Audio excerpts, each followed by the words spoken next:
Muy buenas noches y bienvenido a un nuevo programa de debate este día jueves, que cada 15 días lo vamos a llamar debate periodístico los jueves, y cada 15 días también le vamos a llamar debate legal o jurídico político, porque vamos a ir intercambiando dos staff de invitados especiales. Estoy muy contento hoy día de iniciar con el segundo staff de los días jueves, que va a ir cada 15 días, y que los tres son abogados, excelentes abogados, reconocidos abogados, jóvenes también, que es lo que usted muchas veces nos pide. Queremos gente joven, gente que pueda pensar diferente a cómo han sido el estatus en nuestro país. Presento inmediatamente a quienes componen el staff de los días jueves quincenales.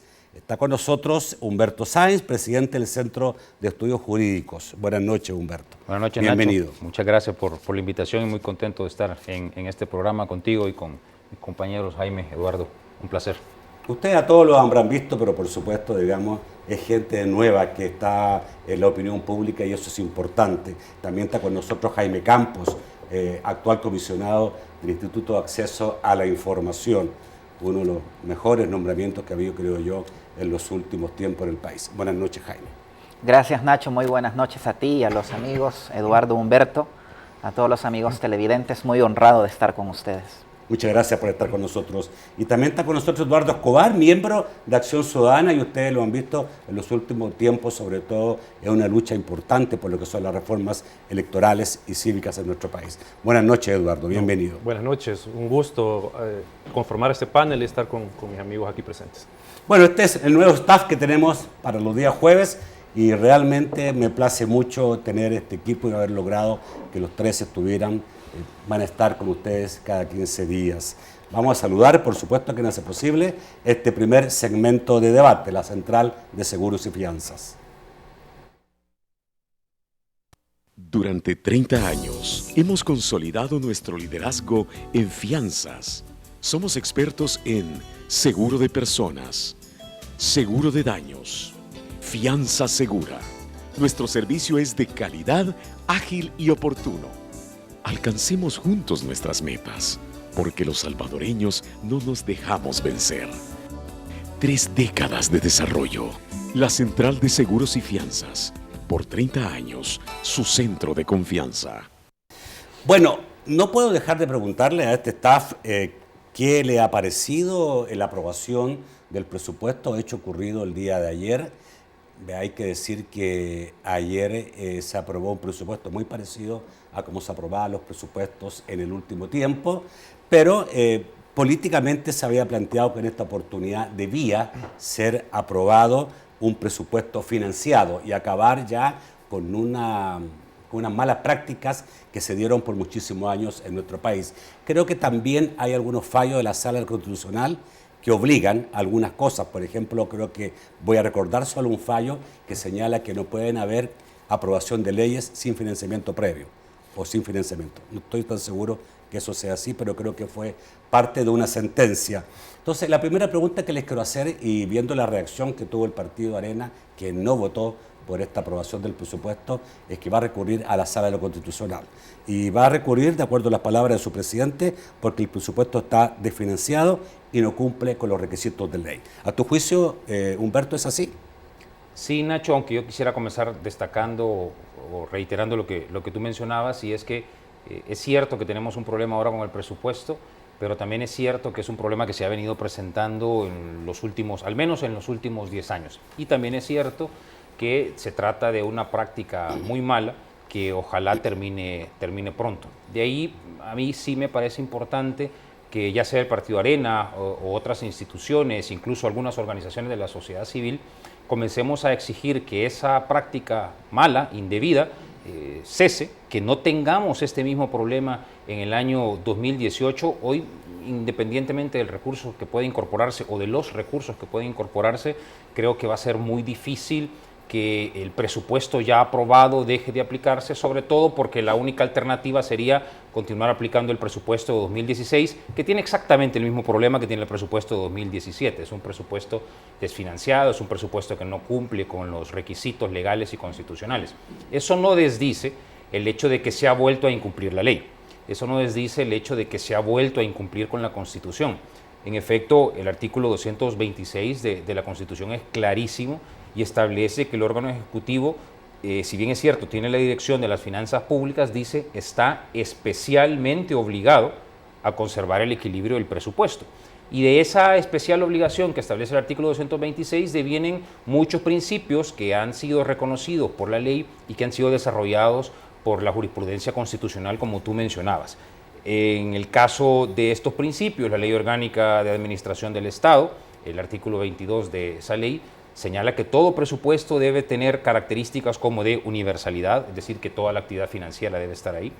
Debe tener la característica de unidad, es decir, un presupuesto para cada ejercicio, y debe ser un presupuesto equilibrado. Lo menciona de manera expresa también, reiterando lo que ya la Constitución establece.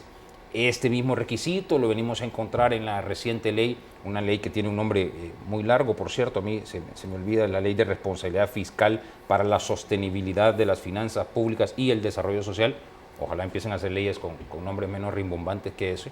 Pero lo cierto es que en esa ley de responsabilidad fiscal también se reitera que el presupuesto, que hay una obligación de los actores, de las autoridades, a aprobar presupuestos que cumplan con estos requisitos, entre otros el de ser un presupuesto equilibrado, el de ser un presupuesto que contenga todo el financiamiento necesario para cumplir con las erogaciones que el Estado se está proponiendo. Y esto creo que lo que estamos viendo, incluso ahora aceptado por el mismo Ministerio de Hacienda de manera pública, es que no se cumplió. Ok. Jaime, ¿cuál es tu opinión en relación a esto? ¿Tiene alguna posibilidad de que la Sala Constitucional acepte este recurso y lo estudie? Bueno, es posible que la Sala de lo Constitucional, una vez se presente una demanda de esta naturaleza, pueda examinar su procedencia. Justamente como decía Humberto recién, el artículo 226 de la Constitución ordena el principio del equilibrio presupuestario, es decir, que se debe hacer una adecuada ponderación a fin de la necesidad de evitar un déficit fiscal y por otro lado también cumplir con los fines que tiene el Estado. Esta misma tarde el Ministerio de Hacienda reconoció que se trata de un 3.3% el déficit, que está en buena medida con las obligaciones previsionales, es decir, el pago para las pensiones, y es importante que sí se genere un adecuado presupuesto con equilibrio, algo que también, como lo dijo Humberto, no viene de ahora, sino que parece ser ya es una práctica habitual en nuestro país.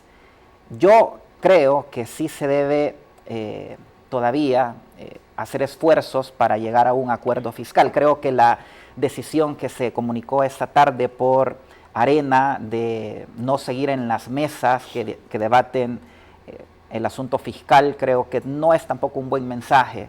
Al contrario, el día lunes que celebrábamos o conmemorábamos los 25 años de los acuerdos de paz, el llamado es al diálogo.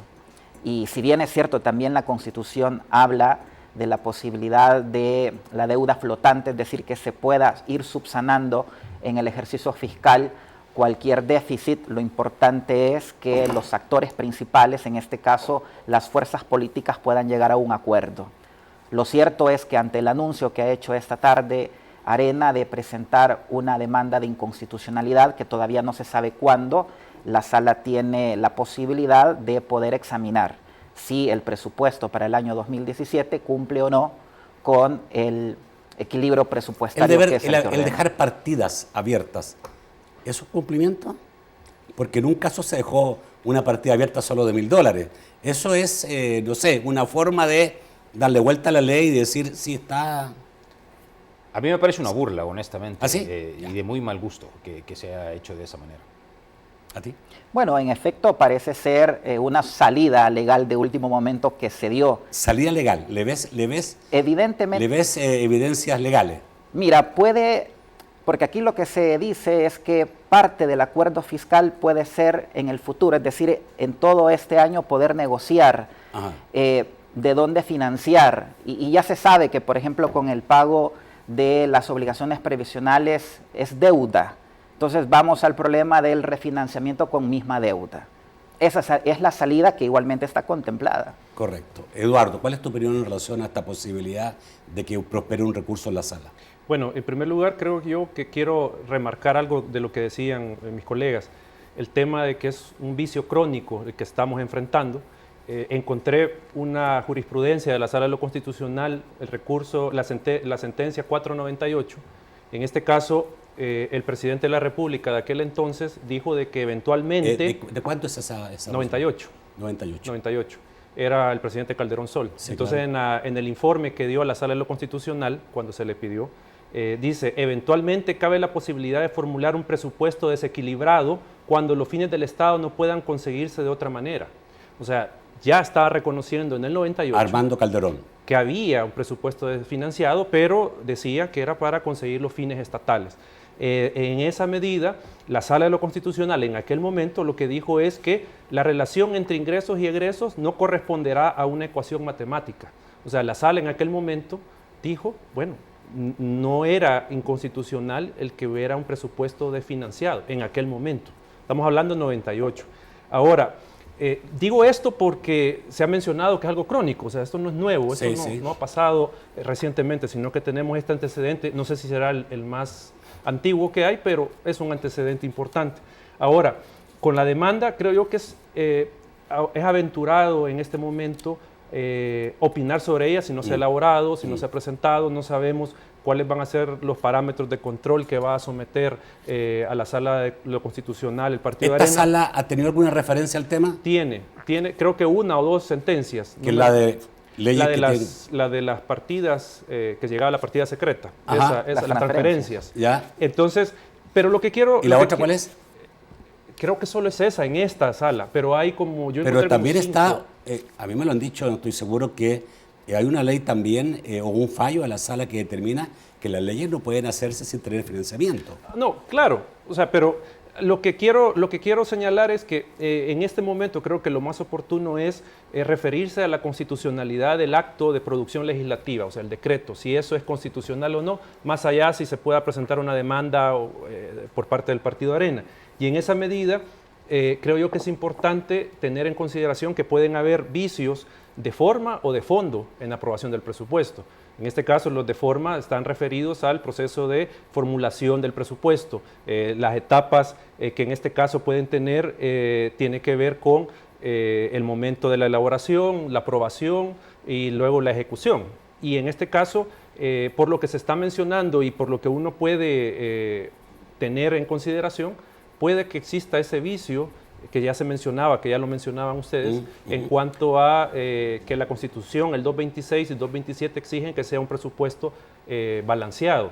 Y en este caso, teniendo en cuenta esos principios presupuestarios que ya mencionó Humberto, está pues esa posibilidad de que sí existe una inconstitucionalidad, en este caso, por no tenerlo financiado. Eso hablando del tema de fondo. Para que la gente entienda un poco más, esto significa que cuando se aprueba el presupuesto y hay partidas que no están fuera, en ese mismo momento debe determinarse la aprobación de los préstamos para financiar la parte que no está financiada. Sí, es que hay un principio de unidad, que todos los gastos y todos los ingresos tienen que estar reflejados en un mismo documento, que en este caso es una ley. O sea, tiene que ir todo eso ahí incluido, y lo que usted mencionaba, hay una partida o dos, no sé cuántas son, de $1,000, y obviamente eso refleja poco gasto que se va a realizar en este caso. Pensiones, que son 230 millones al año, y 52 millones que estaban establecidos para el ITFA. Pero además, y lo otro interesante, se le manda a la CEL nuevamente a que siga pagando el subsidio eléctrico, y si nos recordamos los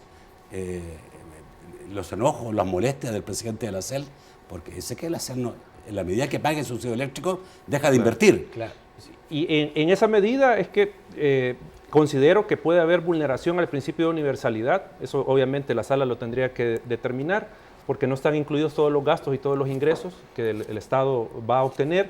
También el tema de la especialidad, o sea, puede verse afectado. Y el otro punto, para terminar esta primera parte, es la que tiene que ver con, puede haber un vicio de forma. ¿En qué sentido? El procedimiento de aprobación, se estaba mencionando por el diputado Portillo Cuadra, creo que fue el que mencionó, que en todo caso no hubo discusión en el Pleno Legislativo, sino que se aprobó y luego se discutió, cuando lo que la Constitución ordena es que luego de debatido un proyecto en el Pleno, se va a someter a votación. O sea, entonces creo yo de que puede haber alguna posibilidad, pero digo, tenemos que esperar los argumentos que se plantean ante la sala. Voy al corte. Voy a volver rápidamente a que veamos un poco lo de CEL. La CEL es una autónoma. No sé si el Estado puede decirle, te entrego esta carga, esta carga en dinero, aun cuando sea parecida, pero no es parte de la política de CEL, sino que es parte del gobierno, decir vamos a subsidiar a la gente con energía eléctrica. Eso tiene un costo de 110 millones, la paga la CEL. Porque además hay riesgo de por medio. Si la CEL no invierte permanentemente, vamos a tener un problema al día de mañana de mal servicio eléctrico o de no aprisionamiento de lo que deberíamos ser el equilibrio entre oferta y demanda. Vamos al corte y volvemos rápidamente.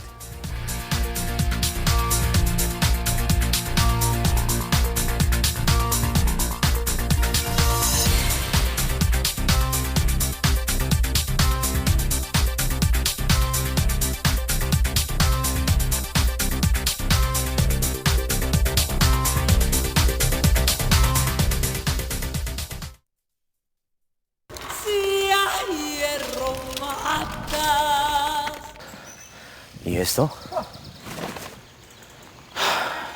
Escoltas, caón. Usted sabe que con esa gente de la guerrilla toca cuidar estas tierras, ¿no?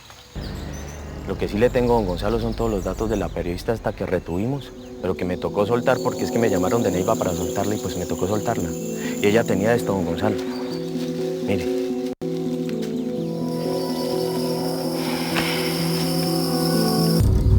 Ahí lo sacaron a usted. ¿Qué ha sabido su mamá?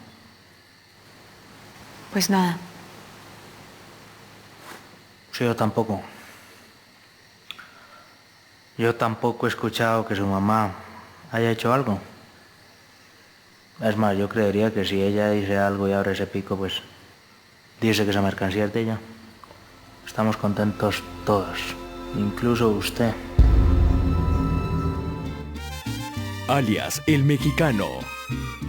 Este domingo a las 11 de la noche, por BTV, 24 horas contigo.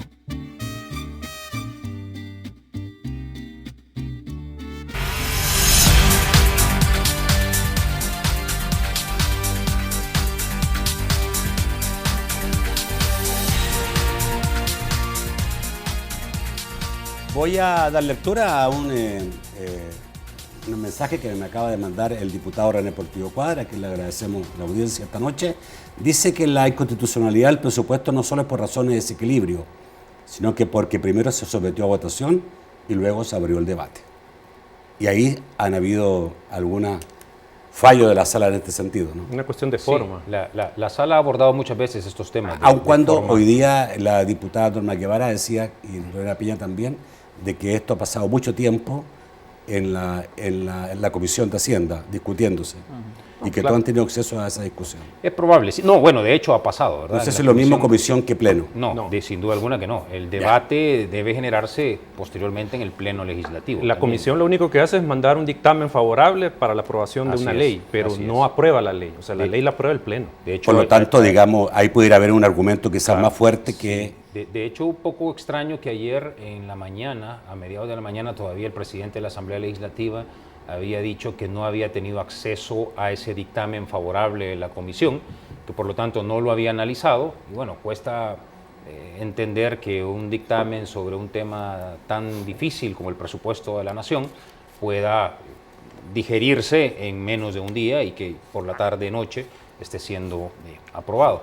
Pero bueno, regresando a lo que tú planteabas antes del cierre, Nacho, la misma Constitución se encarga de hacer notar que las instituciones autónomas en general, CEL por supuesto, tienen un presupuesto especial, deben presentar un presupuesto especial donde claramente no deberían estarse incorporando este tipo de obligaciones, porque son decisiones del Estado de otorgar estos subsidios, no deberían estarse incorporando este tipo de derogaciones a una autónoma, que no debería, en efecto, estar cargando con una decisión político-económica como esta. Ahora, yo creo que esto pasa también, hay que decirlo, porque no hemos venido haciendo adecuadamente la tarea desde la formulación misma del presupuesto.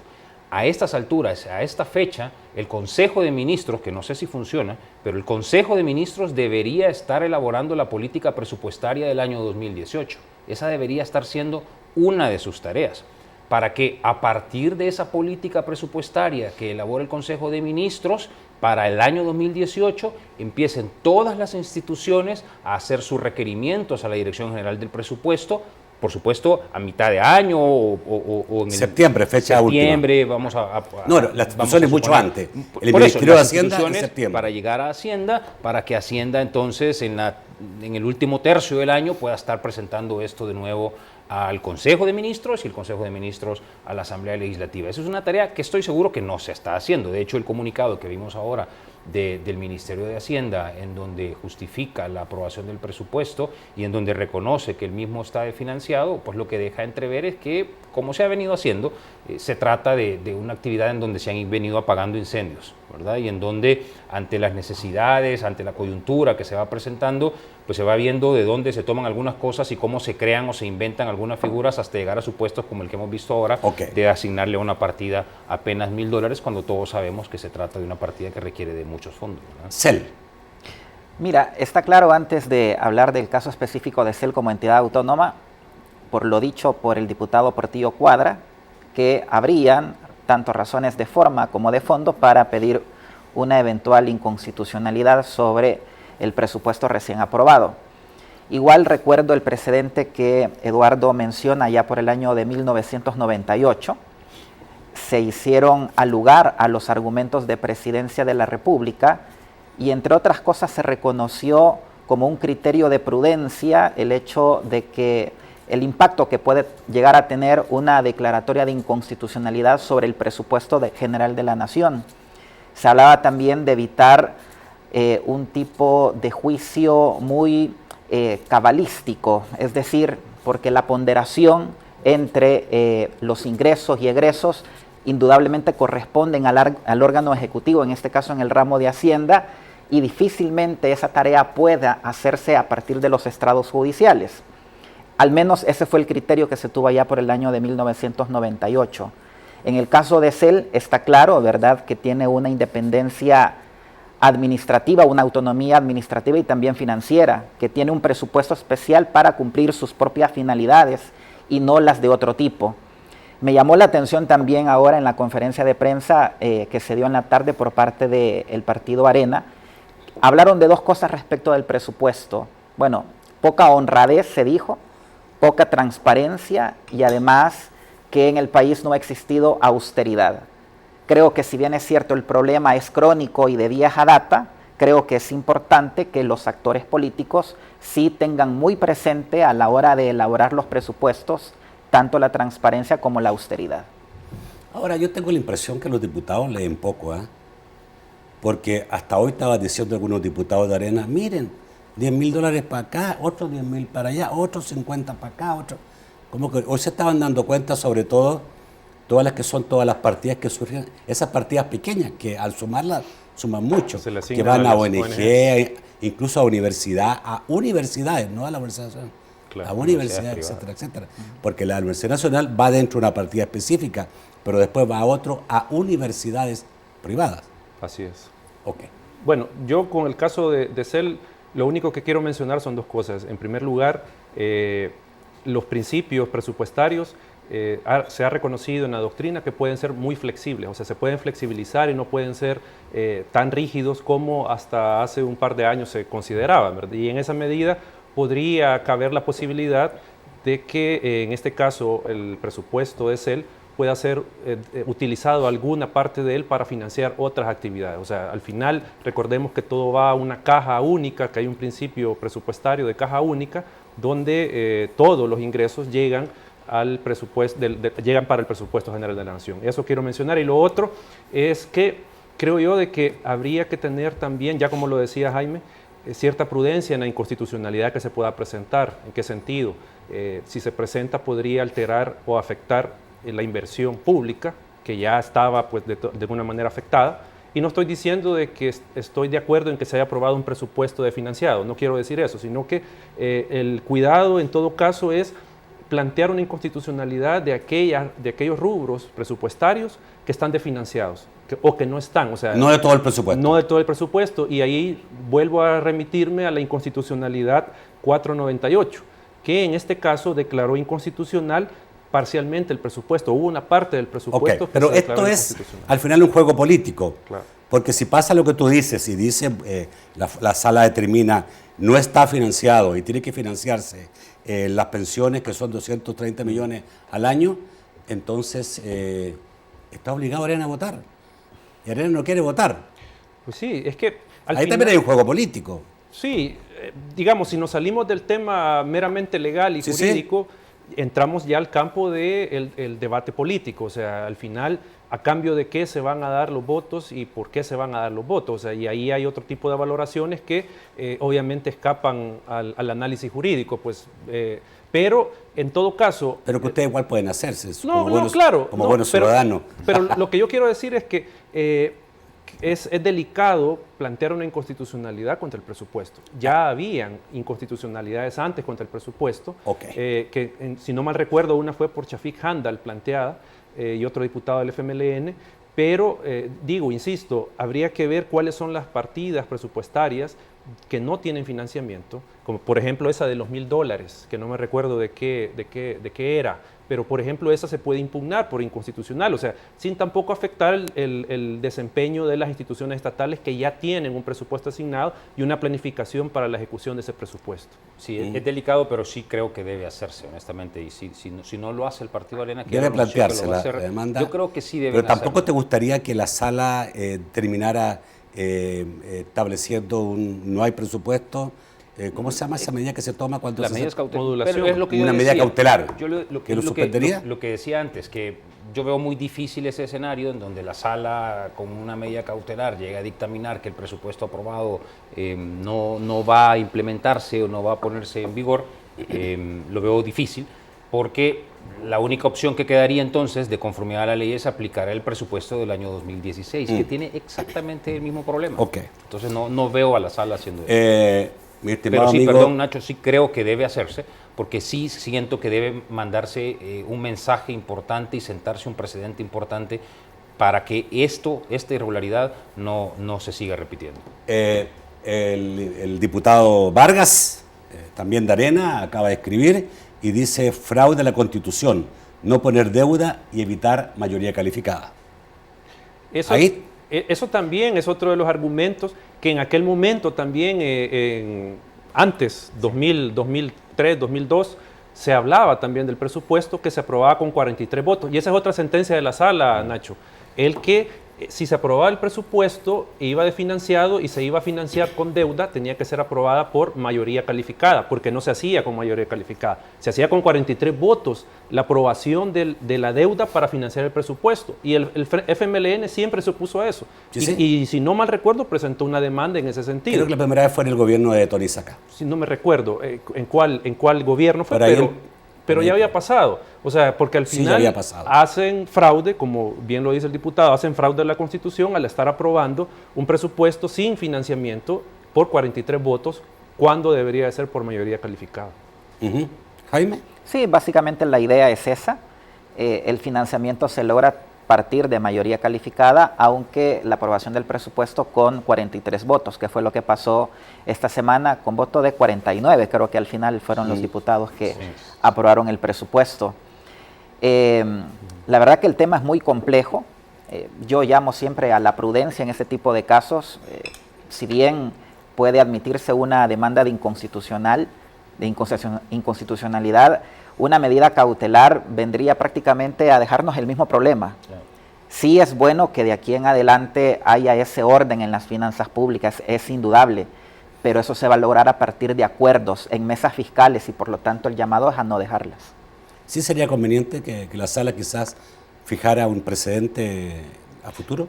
Es que no lo han querido hacer por su propia cuenta. Estamos como en muchas otras áreas, ¿verdad? En donde se ha tenido que acudir a la sala de lo constitucional porque en los otros órganos, principalmente en la Asamblea Legislativa, no se ha querido cumplir, no se ha querido hacer la tarea que mencionaba hace un momento. Entonces, no va quedando más remedio que acudir a la sala con argumentos como los que están planteando.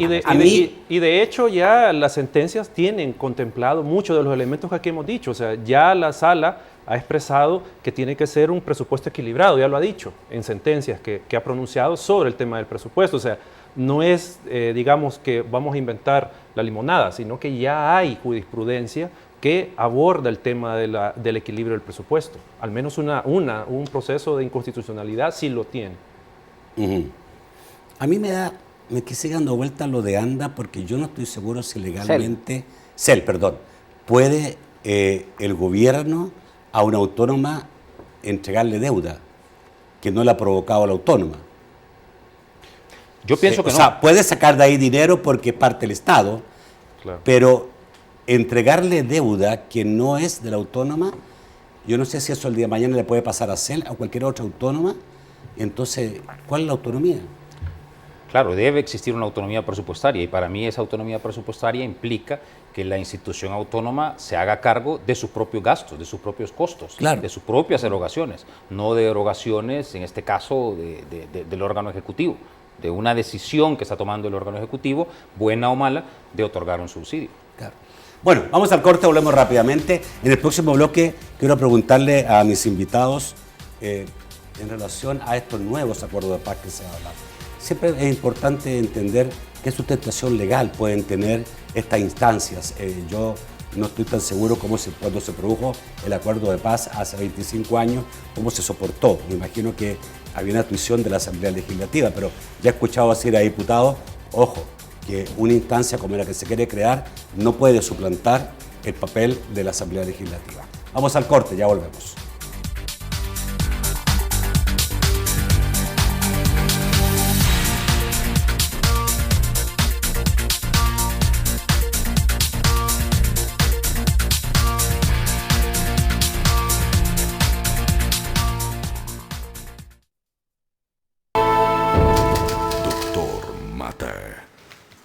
¿Habla el doctor Matallana? ¿Qué quiere? Patroncito, me place saludarlo.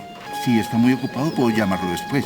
No, dígame, ya estamos conversando. Yo me sé todo el cuento de cuando usted era joven, pendenciero y ladrón.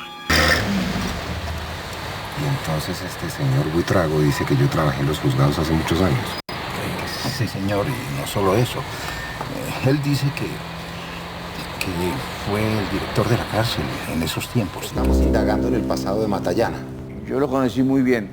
Matallana y sus hombres hicieron de las suyas un Viernes Santo. Unos locos. Por eso estaba detenido. Ese Matallana era muy resabiado. Usted tiene una memoria muy buena, ¿no? Muy detallada.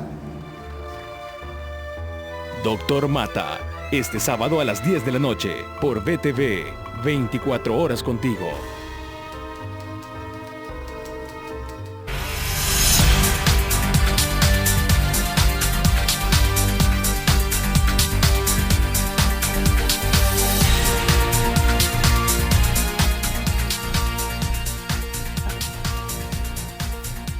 El tercer segmento de debate gracias a Sistema Fedecrédito. Con tus tarjetas de crédito del Sistema Fedecrédito disfruta de las mejores ventajas. Bueno, ya escuchamos que el presidente hizo un llamado a buscar nuevos acuerdos de paz. Para esto se le pidió el auspicio a Naciones Unidas, que designó ya a un, no sé, facilitador o un organizador de metodología, pero de esto va a estar detrás Naciones Unidas, como los tuvo los acuerdos de paz. No se ha dicho todavía qué temas son los que van a ir y qué temas no van a ir, porque eso también es importante, ni cómo se va a manejar legalmente esta estructura. Yo quisiera que usted nos desluce en relación a eso, ¿no? O sea, cuando un país hace algo así, ¿sobre qué instancia o base legal lo pone, ¿no?, para poder hacerlo funcionar? Y segundo, ¿cuáles son los temas que a su juicio debieran estar en estos nuevos acuerdos de paz? Bueno, el que quiera empezar. Bueno, yo creo que este esfuerzo puede asentarse en primer lugar en el caso del presidente de la República, constitucionalmente en el artículo 168, ordinal tercero. Ahí lo que nos dice la Constitución es que es obligación del presidente procurar la armonía social, conservar la paz, tranquilidad interior y seguridad de la persona humana como miembro de la sociedad. O sea, esa es una base constitucional para que el presidente, en este caso, lidere este esfuerzo de construcción de unos nuevos acuerdos de paz, porque lo que buscamos al final es armonía social, buscamos seguridad para el ciudadano, para la ciudadana, para la población, buscamos tranquilidad en todo caso. Entonces eso la Constitución ya lo plantea y creo que esa puede ser una base constitucional de la labor del presidente en este caso. La Asamblea, obviamente, muchas de estas medidas que se puedan tomar, porque obviamente si van a haber acuerdos tiene que haber reformas legales en algunos casos o emisión de algunas nuevas leyes, decretar leyes nuevas, y en este caso pues la Asamblea está constitucionalmente con la habilitación para dictar leyes, esa es su función. Entonces, en la medida en que podemos asentar este proceso de creación de acuerdos de paz en la Constitución, creo que ahí hay una base que le da sustento legal a estos acuerdos. Obviamente, ¿qué es lo que tienen que contener? Creo yo que en primer lugar tiene que haber un tema de la seguridad ciudadana, eso tiene que abordarse el tema de la impunidad y el combate a la corrupción. Ese es otro de los temas que creo que no puede quedar por fuera. Y un tercero, porque pueden ser tres grandes áreas, el tercero podría ser el tema del fortalecimiento de la institucionalidad. O sea, porque aquí estamos obviamente en esa lucha de fortalecer las instituciones, que las instituciones sean eficientes y cumplan sus funciones constitucionales. Y solo quiero agregar un punto más. Este acuerdo creo yo que no tiene que ser construido desde las élites hacia abajo, sino que al contrario, tiene que ser una construcción social desde abajo hacia arriba, o sea, tiene que haber una participación de la ciudadanía en general, tiene que haber participación en organizaciones sociales, empresa privada, universidades, la academia, tiene que haber participación de diferentes actores, las iglesias, por ejemplo, en este esfuerzo, o sea, pero tiene que ser una construcción de abajo hacia arriba. Eduardo, por favor, dime el segundo, que me hablaron cabal y no alcancé a entender. ¿Seguridad ciudadana, el segundo era? Combate a la impunidad. Y tercero, la corrupción. Confección de institucionalidad. Fortalecimiento de la institución. Ya, ok. Bueno, creo que la base jurídica para que el presidente tome esta iniciativa es incuestionable.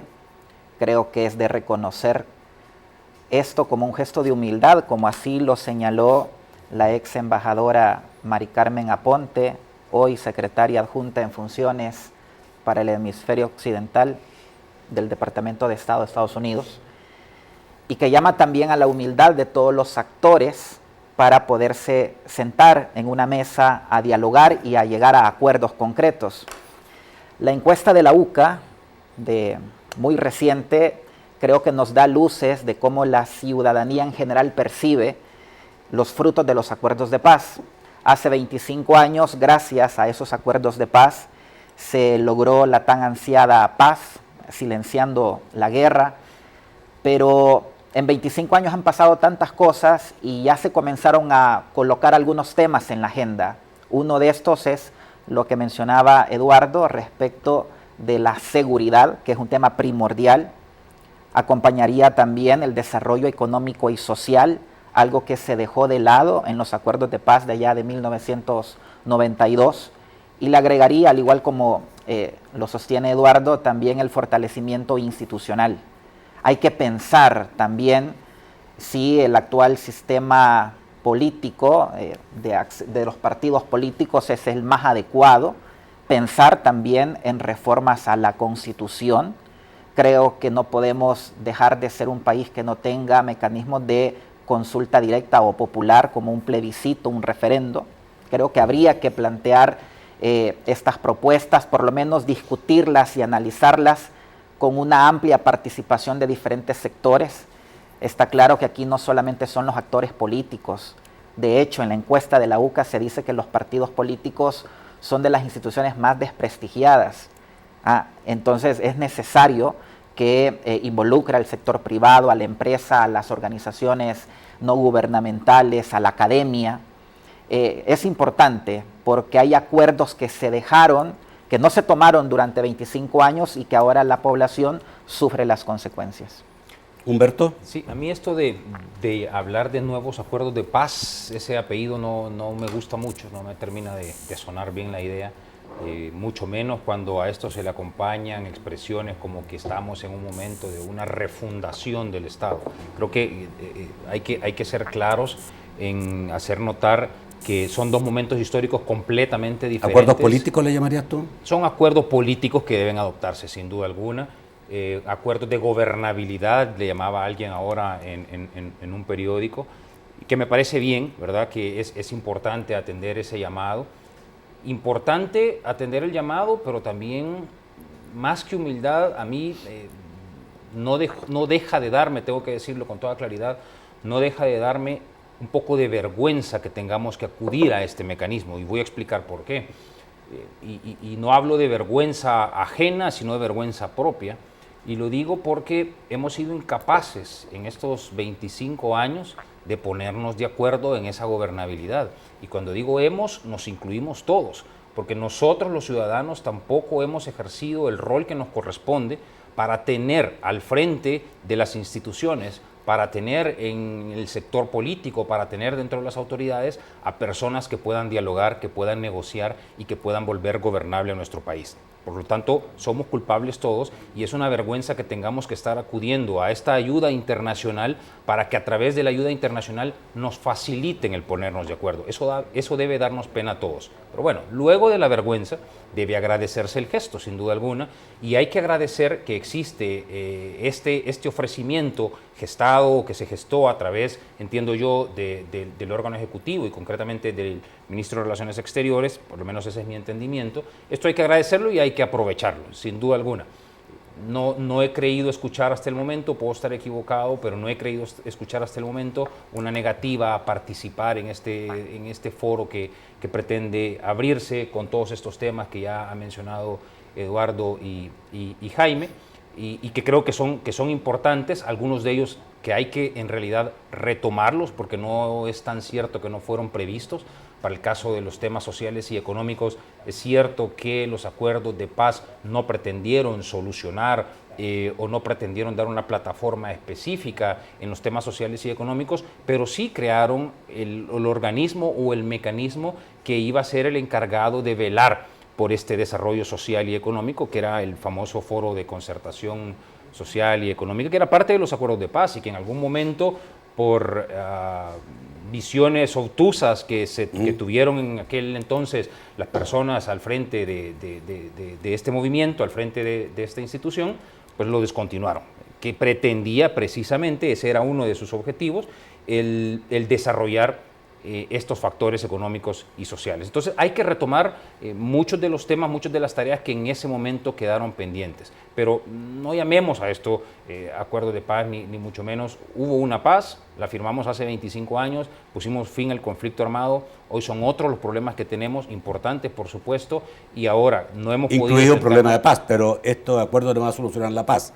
Este otro tipo de guerra que tenemos.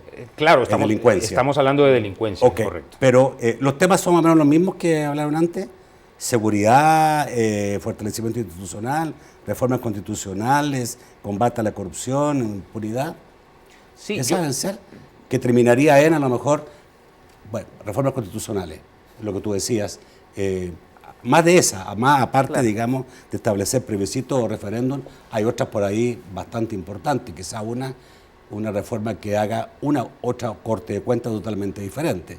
Ese es el fortalecimiento institucional, ¿verdad? Que hacíamos alusión, ¿verdad? Ahí tiene que ir todo el tema del sistema electoral, sistema político, si vamos a separar funciones de la Corte de Cuentas y crear una Contraloría, o sea, todos esos temas creo que van en esa discusión del fortalecimiento institucional. Si te fijas en los acuerdos previos a 1992, recuerdo el Acuerdo de México, que establece justamente la nueva composición de la Corte Suprema de Justicia, la que actualmente tenemos, lo del 6% del presupuesto general de la Nación, se introdujo el Tribunal Supremo Electoral y en el Acuerdo de México se habla que ninguno de los magistrados debe tener afiliación política partidaria, ¿no? Entonces, a eso justamente creo que Eduardo apunta, hacia ese fortalecimiento de partidizar las instituciones del Estado. Toda la reforma institucional que se debe de hacer. Hablando. Y claro, tema importante, pero también hay que decirlo, hay que decirlo. Si estamos nuevamente recurriendo a Naciones Unidas por la incapacidad que tenemos política en el país. O sea, es la incapacidad de los políticos lo que lleva nuevamente a tener la humildad y buscar en Naciones Unidas que nos vaya a ayudar a enmendar los errores que tenemos Sí, permanentemente. y por eso coincido en lo que señalaba Jaime también hace un rato cuando hablábamos del presupuesto, en que una cosa es que se hayan vulnerado principios constitucionales y que eso tenga un remedio que pueda buscarse a través de una acción en la sala de lo constitucional, que es lo que anunciaba el Partido Arena, pero otra cosa muy distinta es separarse de una mesa de diálogo, que también es lo que ha anunciado el Partido Arena ante la aprobación del presupuesto. Yo creo que es un error. Creo que es un error, sobre todo en el contexto actual, en donde precisamente estamos conmemorando estos acuerdos de paz, nos estamos dando cuenta que tenemos problemas porque no nos pudimos sentar a dialogar, porque no nos pudimos sentar a negociar, y la reacción que se tiene es abandonar esa negociación, abandonar ese diálogo. Yo creo que ese es un error. Y esa es una mala señal de cara a esta nueva generación de acuerdos nacionales que se han llamado nuevos acuerdos de paz. O sea, si no hay capacidad de los actores de las élites políticas de ponerse de acuerdo en ciertos temas, yo dudo que al final podamos concretar un documento y unos acuerdos sustanciales que hagan un cambio y una transformación en las condiciones de vida de la población, porque al final a eso tenemos que apuntar. O sea, si las instituciones se fortalecen, si se combate la corrupción y la impunidad, es para mejorar las condiciones de vida de la población. O sea, no tiene otra finalidad más. Y en esa medida creo yo de que ese señal, como lo decía Jaime y lo acaba de decir Humberto, de que se haya levantado el Partido Arena de estas mesas, creo que es una mala señal de cara a a enfrentar este proceso de crear unos nuevos acuerdos. Ok, rápidamente, tengo 30 segundos. ¿Debiera tocar el modelo económico del país? Sin lugar a dudas. ¿Sí? Sí. Creo que hay que apuntar a un modelo donde las desigualdades económicas y sociales no sean abismales. ¿Debiera estos acuerdos apuntar a establecer para el país un modelo económico? Y es que eso es lo que buscaba el Foro de Concertación Económica y Social, y era la parte más pequeña del acuerdo de paz. Y fue donde nunca pudo haber acuerdo. Y no hubo nada. Bueno, vamos al corte, volvemos rápidamente con sus comentarios y sus preguntas.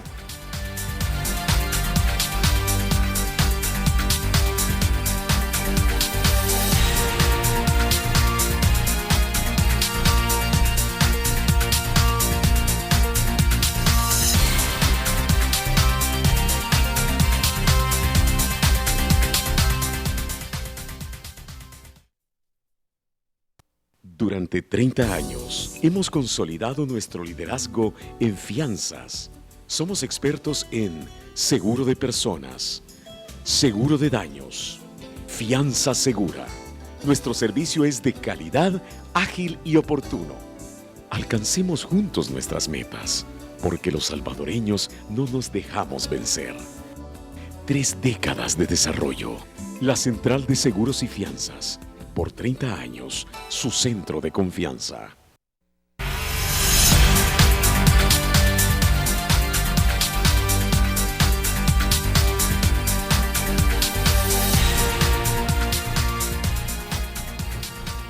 Vamos con Francisco Bonilla rápidamente para saber qué dicen los amigos televidentes esta noche. Buenas noches, Francisco.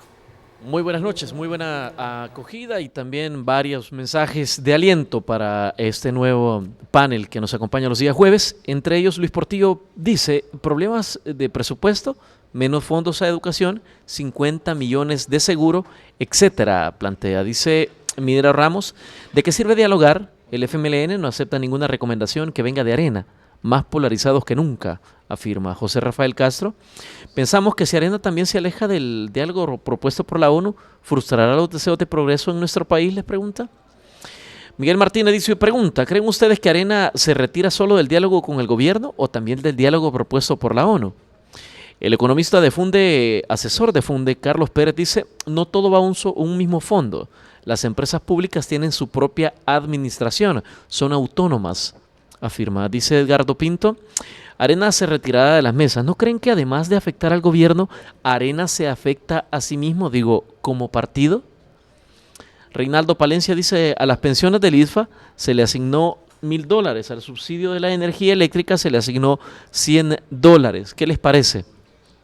Otra intervención de Carlos Pérez dice, el presupuesto aprobado está equilibrado y financiado, pero está incompleto. Allí está la inconstitucionalidad. Rocío dice, no termino de entender a cuenta de que entregan dinero a todas esas organizaciones y hasta universidades. ¿Me explican? Jorge Godoy dice, problema de los acuerdos de paz es provocado por quien gobierna. Hoy, para que hubiese paz, el gobierno de turno sinceros acuerdos. Roberto Ocampo, miembro de Acción Ciudadana, también participa, dice, estas argollas nunca podrán proponer algo que de esta era. Cumplieron con terminar la guerra, se han quedado en la Guerra Fría. Finalmente, Juan Carlos Sura dice, sin arena en las mesas, ¿cómo puede haber un nuevo acuerdo de paz?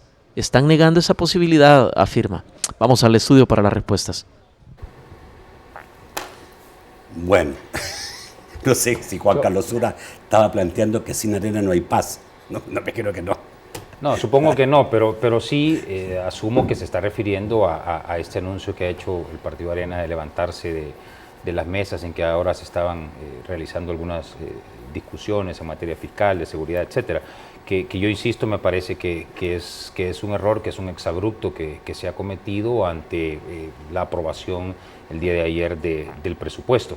Ahora, si bien esto es criticable, también es criticable porque hay que decirlo, que no favorece el diálogo, no favorece la negociación, el hecho de que el partido de gobierno tampoco parece darse cuenta, o no se quiere dar cuenta, o no quiere aceptar la existencia de problemas importantes, el hecho de que hay muchos de sus proyectos que han fracasado, que hay muchas irregularidades, que hay fantasmas que se suponía no iban a existir en este gobierno, que en efecto están ahí, que aparecen día con día.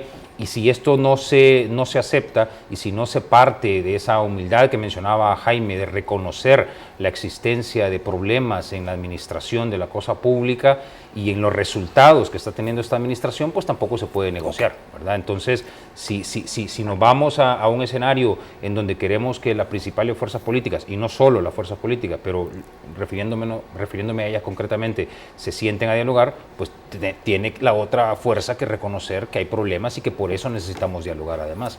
Tengo 1 minuto y medio para cada uno.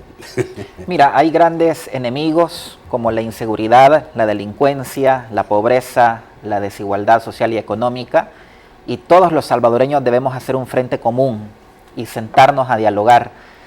Es importante el rol facilitador que debe tener el diplomático de las Naciones Unidas, que va justamente a poder sentar a varios actores en una misma mesa. Creo que es tiempo de hablar de un diálogo, tiempo de hablar de llegar a acciones concretas, a acuerdos concretos, porque la población eso justamente está demandando. Yo solo quiero agregar algo.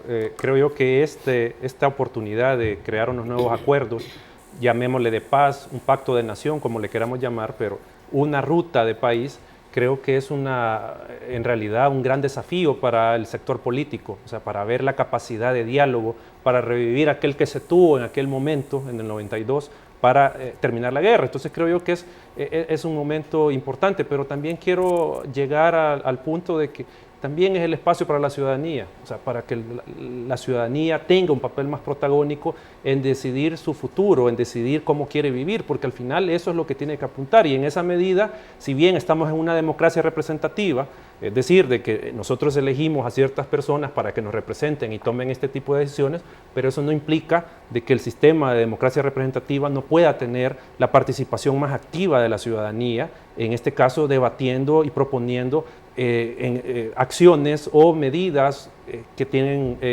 que solucionar los problemas nacionales. Entonces, eso quería mencionar. Sí, yo en ese punto estoy completamente de acuerdo con Eduardo, para no repetir algunos de los problemas que los tuvieron los acuerdos de paz, que ese era uno precisamente, que fueron acuerdos negociados, yo quiero pensar que con buena voluntad, pero a espaldas de la ciudadanía, ¿verdad? Esos acuerdos no pueden realizarse a espaldas de la ciudadanía, y además estas negociaciones deben ser conducidas o lideradas por otros líderes también. Yo ahí coincido con lo que creo que Roberto Rivera decía, de que ya cumplieron su tarea bien o mal también quienes suscribieron los acuerdos de paz.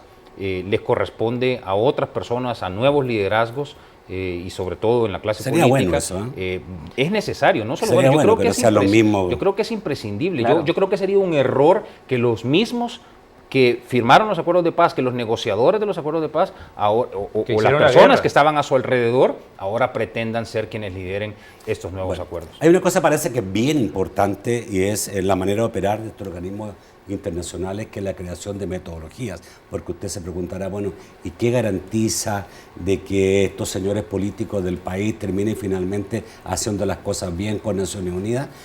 algo lo garantiza de que Naciones Unidas primero establece una metodología y esa metodología se aprueba. Y una vez aprobada la metodología, no queda otra que ir avanzando sobre los pasos que lleva esa metodología. Entonces, por ahí, digamos, pudiera ser que sí de verdad tengamos, concuerdo plenamente con ustedes, los señores que nos dieron la paz debieran ceder para que sean las nuevas generaciones, así como han reclamado mucho hoy día, que las nuevas generaciones tengan también la posibilidad de aportar y ser los que den una nueva institucionalidad al país. Bueno, muchísimas gracias, señores, en este primer round. Vamos a tener muchos más cada 15 días y creo que va a ser cada vez más interesante. Muchísimas gracias, gracias Nacho, Humberto, gracias por la oportunidad. Gracias, Eduardo. Gracias, un gusto. Se pasa rápido, ¿no? Sí. Y amén. Bueno, se pasa rápido. Amigos televidentes, a mí también se me pasa rápido estar en contacto con ustedes porque siempre es un gusto estarlo.